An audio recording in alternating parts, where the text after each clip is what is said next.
군대 제대 후에요. 제가 아르바이트를 하면서 이 월급을 받아서 구매한 게 하나가 있는데요. 그것은 다름 아닌 디지털 카메라였습니다. 저에게는 당시 꽤 값비싼 물건이었고, 이 카메라를 통해 이 교회 행사 때 찍어서 컴퓨터에 저장해두면 참 좋을 것 같다는 그런 선한 의도와 생각을 가지고 구매를 하게 되었습니다. 그렇게 카메라를 구입하고 난 후에 저의 의도와 목적은 전혀 개의치 않고 이 사람들이 저에게 이러한 말을 합니다. 아니, 돈도 없으면서 왜 그걸 사느냐? 차라리 돈을 모으는 게 좋지 않느냐라고 이런 말을 합니다. 이런 말이 이해가 되는 것은 저 혼자 생활하면서 이제 지내야 되니까 이만저만 다들 걱정이 아닌 걱정을 해주신 것이죠. 그래서 그럴 수도 있겠구나라고 생각했지만 이 디지털 카메라를 볼 때마다 이 사람들은 시선은 여전히 저를 판단하며 이러한 이야기를 합니다. 시간이 지나면 지날수록요, 이제 그 전에 왜 이런 카메라를 사서 참 가정 형편도 어려운데 왜 이걸 사서 이런 좀 뭐라 해야 될까 사치스러운 생활을 했느냐, 그런 많은 사람들이 이제는 시간이 지나면 지날수록요, 이 사람들이 말하기를 이러한 이야기를 합니다. 카메라가 있으니까 참 편하긴 편하네, 좋구나 라고 이야기하면서 시간이 지났습니다. 그런데 전자제품이 언제나 그렇듯 시간이 지나면은 잘 안 되고 또 더 좋은 게 나오다 보니까요, 저는 디지털 카메라를 쓰면서 이제 아무래도 제가 기계를 좋아하다 보니까 이 한계성을 느끼게 되었습니다. 한계성을 느끼다 보니까 더 좋은 카메라를 찾게 되었고, 그리고 시간이 지난 후에 후배 한 명이 저희 교회에서 쓰고 있는 큰 카메라 DSLR이라는 카메라가 있습니다. 검정 색깔 카메라로 이제 사진을 막 찍는데요.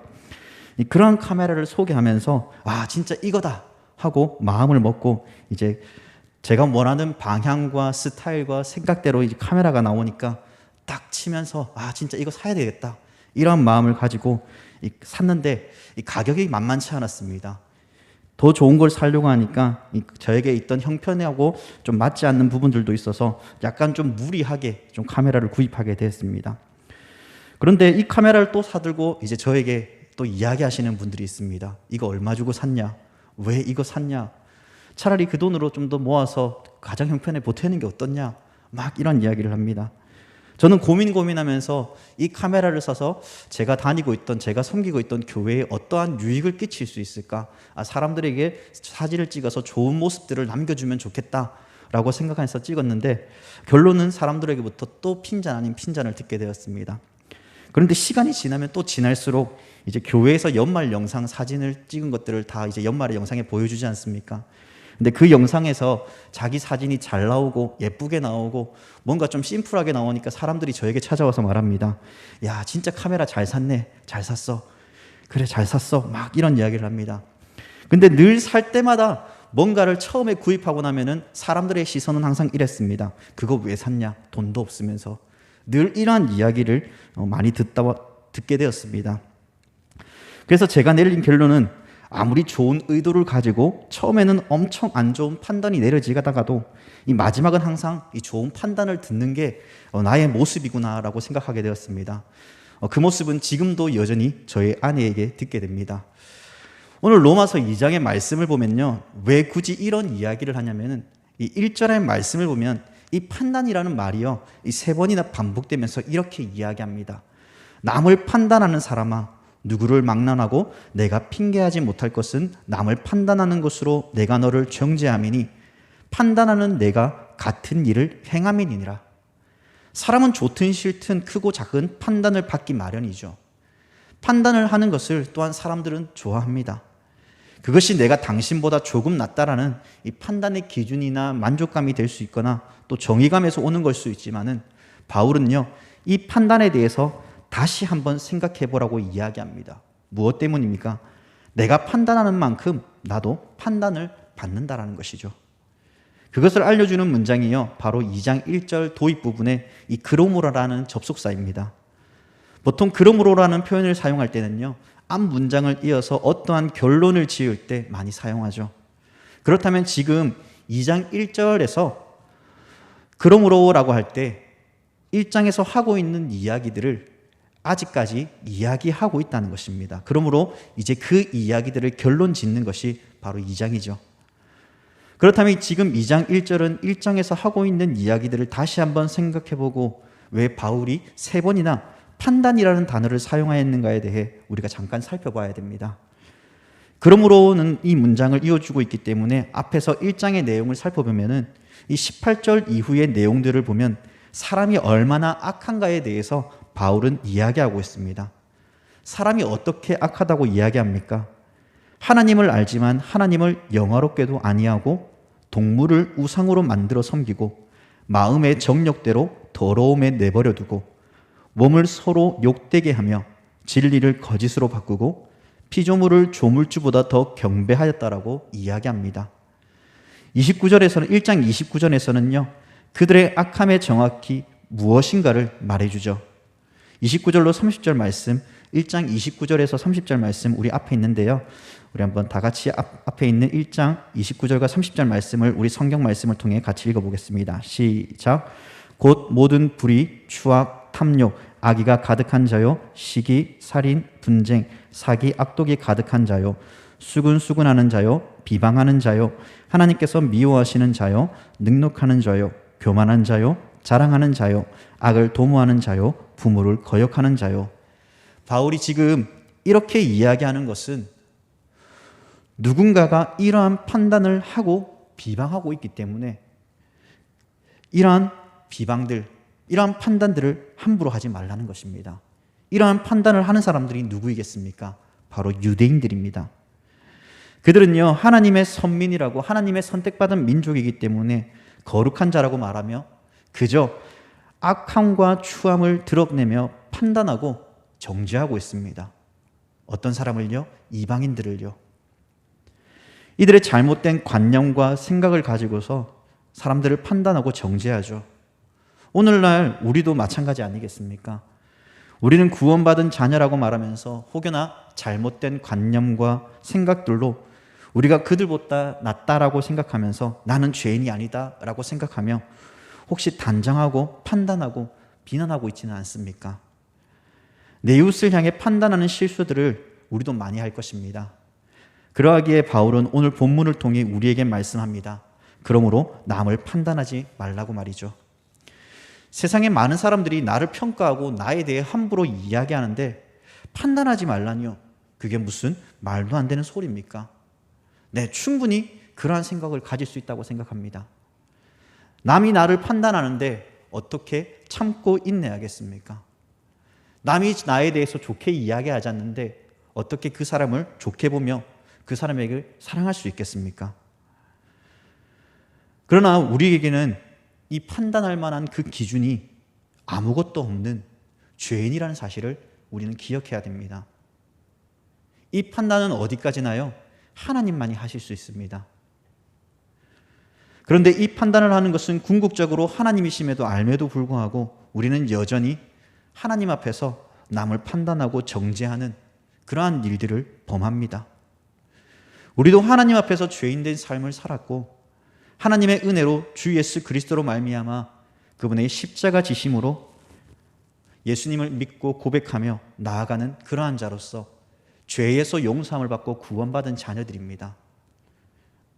그러한 자녀들은 이제 이러한 삶에서 벗어나 남을 판단하기보다 비방하기보다 그를 사랑하고 기도해야 된다는 것을 우리에게 말씀해 주고 있죠. 그 누구도 그들을 판단할 기준은 우리에게 없습니다. 그 기준은 어디까지나 하나님에게만 있습니다. 본문의 말씀처럼 그러면 우리가 남을 판단해서는 안 되는 이유가 무엇인지 한번 본문을 통해서 찾아보겠습니다. 3절 말씀이죠. 우리도 그들 바가 다를 바가 없다는 것입니다. 3절 말씀을 보겠습니다. 이런 일을 행하는 자를 판단하고도 같은 일을 행하는 사람아 내가 하나님의 심판에 피할 줄로 생각하느냐라고 이야기합니다. 3절 말씀을 읽는데 좀 뭔가 이상하지 않습니까? 약간 이해가 되지 않는 말씀이 있는 것은 판단하고 같은 일을 행하는 사람이라고 바울은 이야기하고 있습니다. 판단하고 같은 일을 행하는 사람? 적어도 그리스도인이기 때문에 우리는 비그리스도인과 달리 하나님의 말씀 앞에 순종하면 또한 그 말씀에 따라가며 살아가려고 노력하고 몸부림칩니다. 게다가 악에서 떠나기 위해 악과 가까이 하지 않습니다. 그것이 하나님께서 싫어하시는 것이기 때문에 우리는 가까이 하지 않죠. 그런데 바울은 그런 그리스도인들조차 같은 일을 행한다라고 말하고 있습니다. 이것은 단순히 볼 문제가 아니죠. 바울이 왜 이러한 이야기를 했는지 찾아볼 필요가 있습니다. 마태복음 5장 27절과 28절 말씀에 보면요, 우리에게 이렇게 이야기합니다. 또 간음하지 말라 하였다는 것을 너희가 들었으나 나는 너희에게 이르노니 음욕을 품고 여자를 보는 자마다 마음에 이미 간음하였음이니라. 누가 하신 말씀입니까? 예수님께서 하신 말씀입니다. 예수님께서 말씀하셨죠. 이전에는 직접 죄를 실행하고 그것을 나타났을 때 그것을 죄라고 말하였다면 이제 예수님께서는 마음으로서 짓는 죄조차 죄라고 말합니다. 이러한 의미에서 본다면 우리는 마음으로 생각으로 행동을 짓는 죄가 모두 같다는 것을 기억해야 됩니다. 일반적인 죄의 개념은요, 마음으로 생각으로 그 사람을 향해서 내가 당신을 미워, 내가 당신을 죽이고 싶어 이렇게 이야기한다고 해도 그것은 죄가 되지 않죠. 그러나 예수님께서는 그러한 생각을 가지고 살아가는 우리들을 향해서 이야기합니다.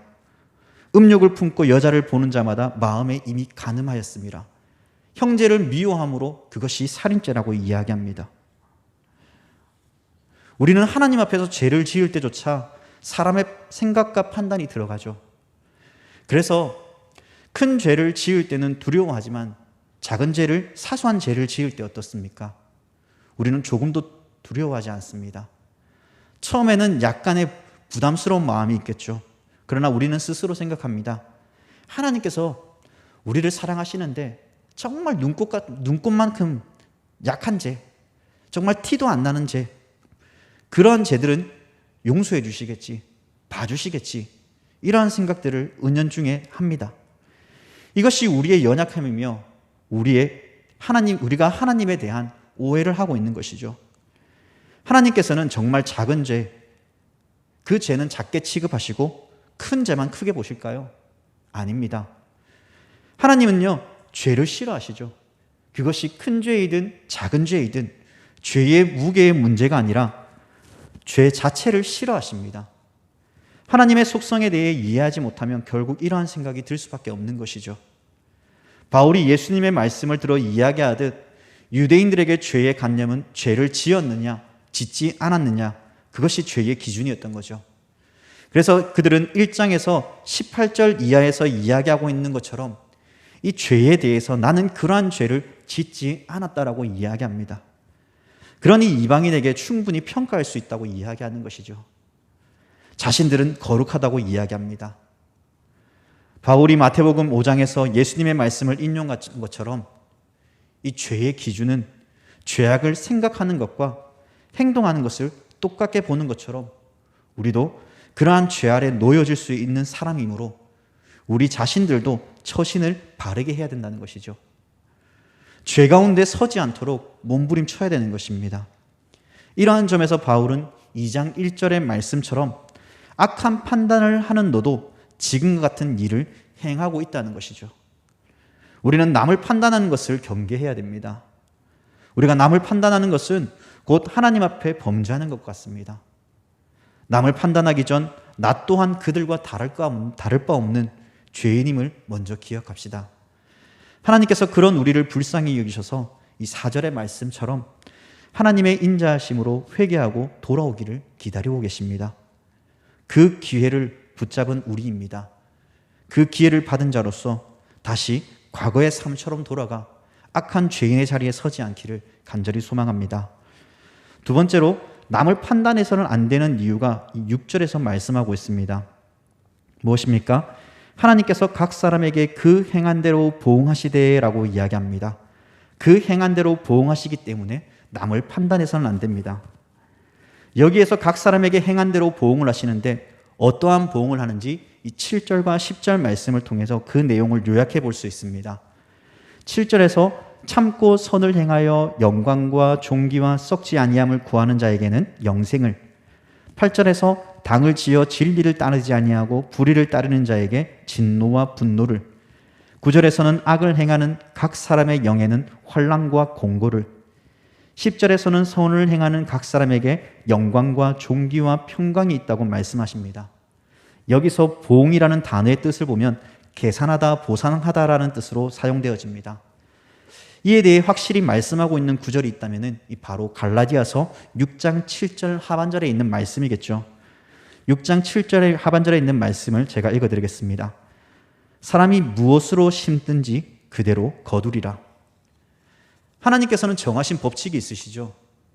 신자와 비신자 모두에게 심는 대로 갚으신다는 것이죠. 이러한 보편적인 은혜로 우리는 이 땅에서 살아가고 있습니다. 열심히 살아가는 자에게는 살아가는 만큼 큰 보상을 주시는 공의로우신 하나님이십니다. 하지만 당시 유대인들은 행한 대로 보응하시는 공의로우신 하나님에 대해 오해했죠. 그 오해 중 하나가 바로 자신들은 이방인들이 저지른 죄악과 무관하게 반대적인 삶을 살아가니까 심판에서 멀어 있는 그러한 삶을 살아가는 자들이라고 생각했습니다. 하나님의 선민이라는, 하나님의 선택된 백성이라는 그러한 민족적 모토 아래 그들은 그 죄의 심판과 멀어져 있는 사람들이라고 생각했죠. 그들이 이렇게 생각한 이유 중에 한 가지가 그것이 무엇일까요? 바로 하나님의 백성, 그들이 하나님의 후손, 아브라함의 후손이었기 때문이죠. 선택받은 민족이라는 그 선민 사상이 그들의 눈과 귀를 닫게 만들었습니다. 거기에다가 그들은 이방인들에게 율법이 자신들을 지킨다고 생각했다고 이야기합니다. 말 그대로 그들은 이방인과 다른 거룩한 삶, 곧 율법의 말씀에 순종하며 살아가기 때문에 그 죄악과 전혀 관계가 없다라고 이야기한 것이죠. 그러나 바울은 이야기합니다. 상관이 없는 것이 아니라고 말이죠. 무엇 때문입니까? 우리는 예수 그리스도를 믿음으로 구원을 받았습니다. 곧 예수 그리스도께서 우리의 죄악을 낱낱이 회개하고 그분이 나의 참 구세주이심을 믿고 고백하며 나아갈 때 그 은혜가 우리에게 주어집니다. 우리는 착한 일을 많이 한다고 해서 구원받는 것이 아닙니다. 업적은 위로 올라갈 수 있지만 행위적 구원은 있을 수 없습니다. 뿐만 아니라 율법의 행위로 우리가 의롭다함을 인정받는 것은 더더욱 어렵습니다. 로마서 3장 20절 말씀을 보면요, 여기서 바울이 말하고 있는 것이 한 가지 있다면은 우리가 의롭다함을 인정받지 못하는 것, 율법의 행위로 인정받지 못한다는 것, 아무리 그러한 율법을 온전히 지켜나가려고 해도 그것을 인정받을 수 없다는 것입니다. 왜입니까? 우리 스스로가 악한 죄인이며 율법을 온전히 지켜내지 못하는 어리석은 자녀들이기 때문이죠.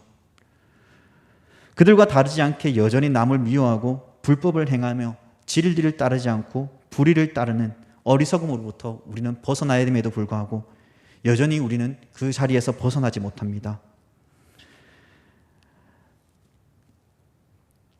5절의 말씀을 우리 한번 다 함께 읽어보겠습니다. 2장 5절 말씀입니다.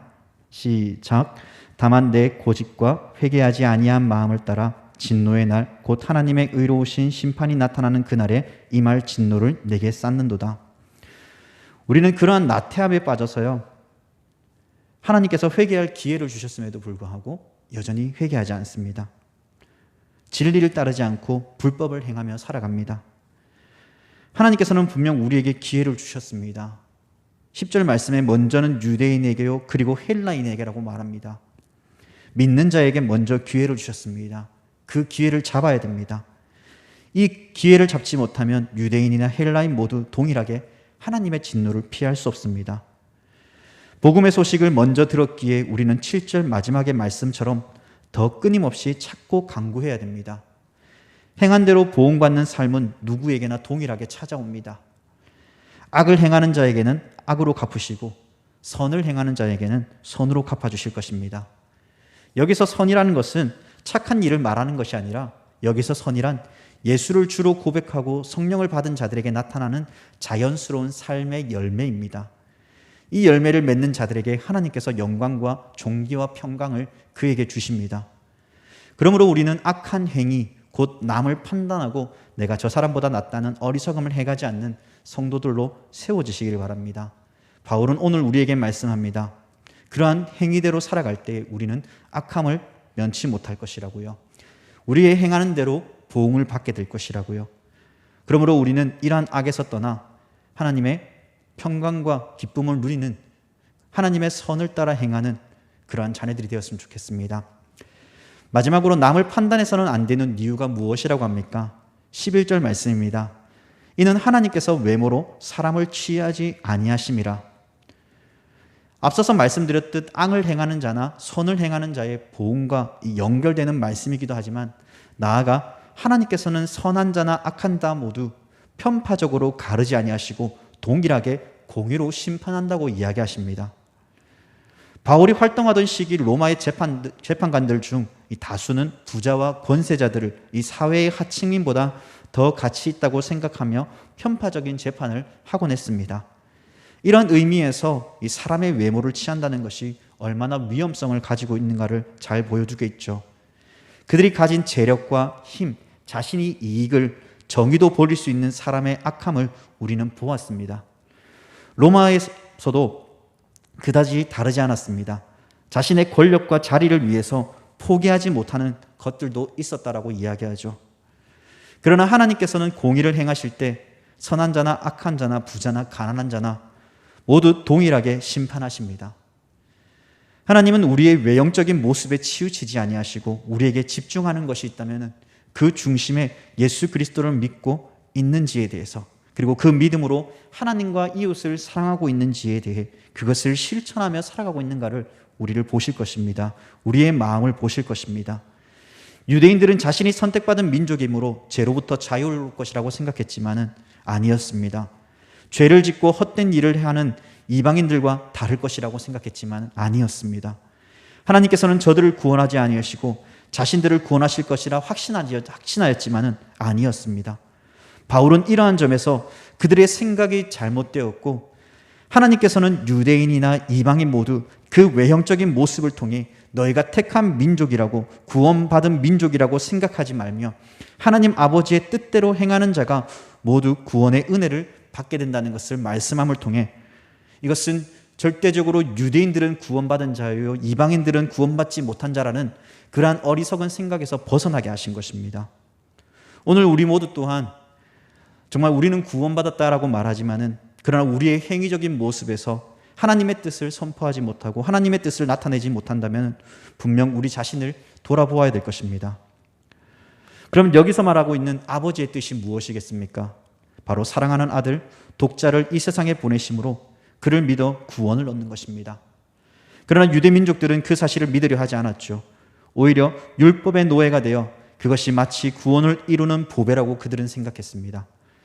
바울은 13절에서 말씀합니다. 율법을 듣는 자가 의인이 아니라 율법을 행하는 자가 의롭다 하심을 얻는다고 말이죠.